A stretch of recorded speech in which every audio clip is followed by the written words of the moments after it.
क्या आप मुझे बता सकते हैं कि पोहे से आज हम क्या बनाने वाले हैं? इससे हम कोई नमकीन नहीं बनाएँगे और ना ही कोई इसका हम नमकीन पोहा बनाएँगे। जी हाँ, आज हम पोहे से बनाएँगे मिठाई। आपने इससे नमकीन पोहा या नमकीन तो बहुत बनाई होगी, पर आज हम बनाएँगे इसी पोहे से बहुत ही स्वादिष्ट मिठाई। त्योहारों में हम सभी मिठाई बाहर से लाते हैं और ऐसे में मिठाइयों में बहुत सारी मिलावट होती है। तो क्यों ना हम घर पर ही आसानी से बहुत ही टेस्टी मिठाई बनाकर तैयार कर लें, जो हमारे पैसे भी बचाएगी और हमारी सेहत के लिए भी नुकसान नहीं देगी। तो चलिए बनाते हैं ये आसान सी मिठाई जो घर में रखे सामान से ही बहुत ही आसानी से आप बना पाएंगे। तो आज की ये मिठाई हम बनाएंगे पोहे से। तो यहाँ पर आप पोहा कोई सा भी ले सकते हैं। ये मोटा वाला पोहा है। आप चाहें तो एक पतला वाला आता है और एक इससे भी बहुत छोटा आता है। तो आप किसी भी पोहे का इस्तेमाल कर सकते हैं। यहाँ पर सबसे पहले हमें एक छन्नी से इस तरह से इसमें जो भी मिट्टी वगैरह है वो निकाल देनी है छान कर, क्योंकि यहाँ पर हमें पोहे को धोना नहीं है। इस तरह से हमें इसे छान लेना है और जो भी इसमें मिट्टी वगैरह होगी वो निकल जाएगी। त्योहारों पर आप इसे बहुत ही आसानी से बना पाएंगे, क्योंकि इसे बनाने में ज़्यादा समय भी नहीं लगता है और बहुत ही स्वादिष्ट बनकर तैयार होती है। तो यहाँ पर मैं आपको दिखा रही हूँ, देखिए बहुत सारी मिट्टी हमारी इस तरह से निकल गई है। तो अब यहाँ पर मैंने गैस पर एक कढ़ाई रख दी है गर्म होने के लिए, और जो हमने पोहे अपने छान लिए थे वो यहाँ पर डाल देंगे और यहाँ पर हमें इसे थोड़ा सा क्रिस्पी होने तक भून लेना है। यहाँ पर ये सारा प्रोसेस आप लो फ्लेम पर ही करिएगा, हाई फ्लेम यहाँ पर बिल्कुल भी मत करिएगा, वरना क्या होगा ना, आपके यहाँ पर जो पोहे हैं वो जल जाएंगे और जो हम मिठाई बना रहे हैं उसका स्वाद बिल्कुल खराब हो जाएगा। तो यहाँ पर लो फ्लेम पर हमें कुछ सेकंड के लिए यहाँ पर भून लेना है और इस तरह से हाथों के बीच में से आप जब क्रश करेंगे तो ये आसानी से क्रश हो जाएंगे। बस इससे ज़्यादा यहाँ पर हमें पोहे को नहीं भूनना है और इसे एक बड़े से बर्तन में निकाल कर हमें ठंडा कर लेना है। तो अब मैंने यहाँ पर गैस बंद कर दी है और यहाँ पर एक बड़े से बर्तन में इसे मैं निकाल कर ठंडा होने के लिए छोड़ दूंगी। अगर आपके मन में ये आ रहा है कि पोहे से बनने वाली ये मिठाई पता नहीं कैसी होगी, कैसा स्वाद होगा, तो मेरे कहने पर एक बार आप इसे इस तरह से बनाकर देखिएगा। सच कह रही हूँ, कोई भी बता नहीं पाएगा कि ये इसे आपने पोहे से बनाकर तैयार करा है। तो यहाँ पर एक और हम यहाँ पर छोटी सी तैयारी कर लेते हैं। जब तक ये पोहा ठंडा हो रहा है, हम मिक्सी के जार में लेंगे हाफ कप चीनी और यहाँ पर हम थोड़ी सी हरी इलायची डाल देंगे और यहाँ पर मैं थोड़े से ये ड्राई फ्रूट्स डाल रही हूँ। ये यहाँ पर डालना ऑप्शनल है, आप अगर चाहें तो डालें और इसके बिना भी आप इसे बनाकर तैयार कर सकते हैं। तो यहाँ पर सभी को हमें बहुत ही अच्छे से फाइनली ग्राइंड कर लेना है। तो आप देख सकते हैं बहुत ही अच्छे से इसका पाउडर बन चुका है। अब इसे हम एक बड़े से बर्तन में निकाल लेंगे, क्योंकि जो है हमें यहाँ पर चीनी मेल्ट करने में बहुत ज़्यादा प्रॉब्लम आएगी। तो यहाँ पर चीनी हमें इस तरह से पीस लेनी है और हमारी चीनी पिस गई है, उसे हमने साइड में रख दिया है। यहाँ पर हमारा जो हमने पोहे को भून कर तैयार करा था वो भी यहाँ पर ठंडा हो चुका है। उसी जार में हमें इसे डाल लेना है और इसका एक हमें फाइन पाउडर बनाकर तैयार कर लेना है। यहाँ पर हमें इसी इसी छोटे वाले जार में ही पीसना है, तभी जो हमारा पाउडर है ना वो बहुत ही अच्छे से पीस पाएगा, क्योंकि इसकी क्वांटिटी कम है और अगर अभी इसे हमने बड़े वाले जार में पीसा तो इसका पाउडर अच्छे से नहीं बन पाएगा। तो आप देख सकते हैं बहुत ही अच्छे से ये पीस चुका है। जिसमें हमने चीनी डाली थी पिसी हुई, उसी में हमें इसे मिक्स कर लेना है।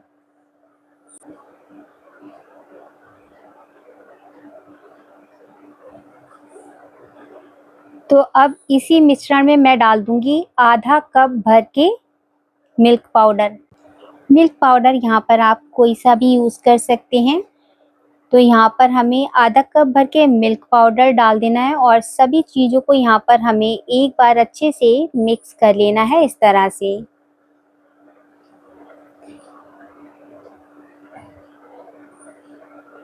तो यहाँ सारी चीज़ें हमारी बहुत ही अच्छे से मिक्स हो चुकी हैं। अब यहाँ पर मैंने जिस कप से लिया था ये पोहा, उसी कप का आधा कप मैंने यहाँ पर लिया है दूध और इसमें 2 टेबलस्पून से 3 टेबलस्पून के करीब मैंने मलाई का भी यूज़ किया है। और सभी चीज़ों को डालकर हमें अच्छे से एक बार फिर से इसे मिक्स कर लेना है। अभी आप सोच रहे होंगे ये तो बहुत गीला हो गया, तो मिठाई कैसे बनेगी? आप चिंता मत करिए, इसकी मिठाई बहुत ही बढ़िया बनेगी। तो यहाँ पर हमने जो दूध इस्तेमाल किया है उससे ये इस तरह से थोड़ा-सा लिक्विडी डो सा बन गया है। हमें इसी तरह का इसका मिश्रण बनाकर यहाँ पर तैयार कर लेना है।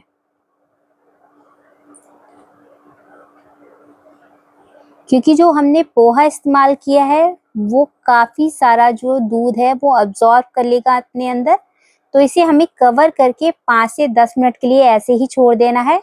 तब तक जिसमें हम मिठाई सेट करेंगे उस बर्तन में हमें अच्छे से घी वगैरह लगाकर तैयार कर लेना है। तो यहाँ पर मैंने इसमें मिठाई सेट करनी है, इस बर्तन को मैंने घी लगा लिया था अच्छे से। अब मैंने वापस से उसी कढ़ाई को रखा है और 1 टेबलस्पून, सिर्फ 1 टेबलस्पून ही यहाँ पर मैंने घी डाला है। अच्छे से उसे मेल्ट कर लेंगे और यहाँ पर जो हमने पोहा अपना रखा था सेट होने के लिए, वो भी आप देख सकते हैं पहले से ये काफ़ी गाढ़ा हो गया है। तो जितना हमारे पोहे को दूध अब्ज़ॉर्ब करना था वो उसने कर लिया है। अब यहाँ पर जिस कढ़ाई में हमने अभी घी डाला था उसी में ये हम सारा मिश्रण डाल देंगे। फ्लेम यहाँ पर आप लो टू मीडियम रखिएगा, वरना जो हमारा ये मिश्रण है वो जल सकता है।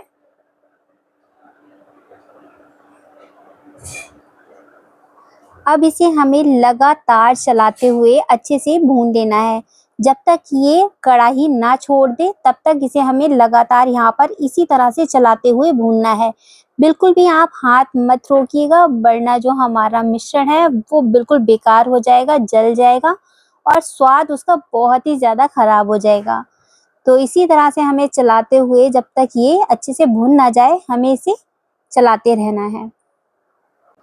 यहाँ पर मैं आपको एक बहुत ही बढ़िया बात बताने जा रही हूँ कि अगर आपके पास हमने जो मिल्क पाउडर डाला था ना आधा कप, अगर आपके पास वो यहाँ पर ना हो तो आप उस समय पर ना डालकर यहाँ पर आप 1 गिलास दूध में इसे अच्छे से पका सकते हैं, जिससे जो ये आपकी मिठाई है बिल्कुल वैसी ही बनकर तैयार होगी जैसी आप मिल्क पाउडर डालने पर इसे बनाएंगे।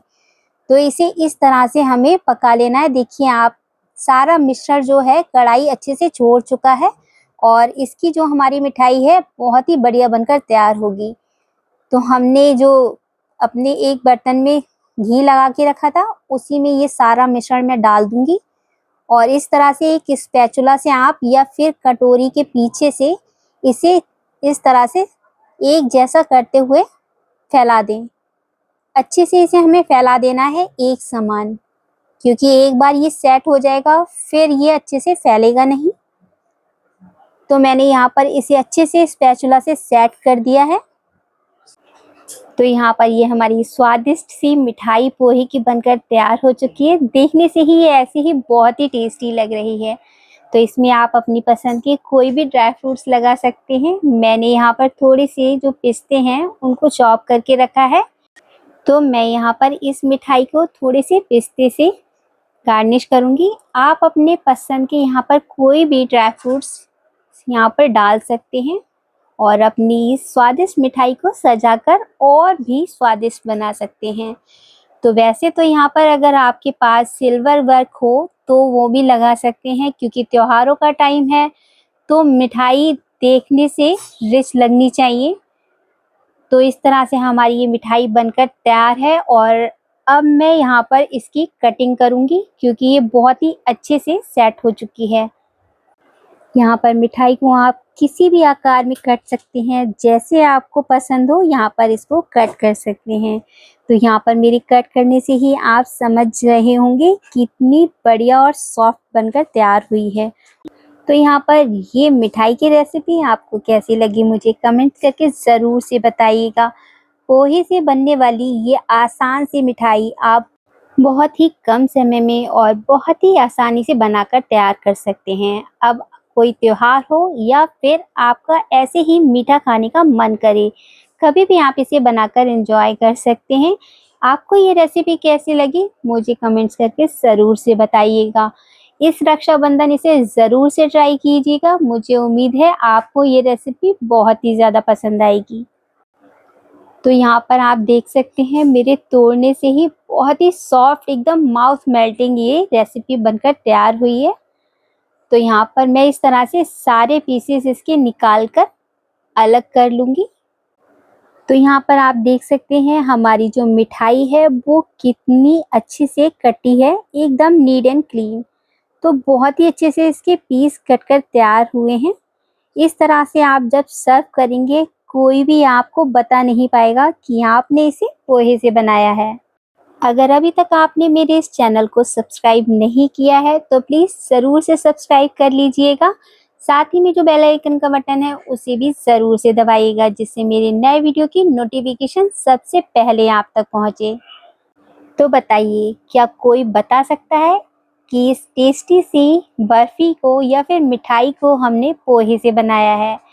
तो है ना कितना आसान इसे बनाना। तो इस त्योहार आप इसे ज़रूर से बनाकर ट्राई कीजिएगा। और आपको या आपके घर में ये रेसिपी सबको कैसी लगी मुझे कमेंट्स करके ज़रूर से बताइएगा। वीडियो यहाँ तक देखने के लिए और अपना कीमती समय देने के लिए आप सभी का बहुत बहुत धन्यवाद। मिलते हैं अगली रेसिपी में।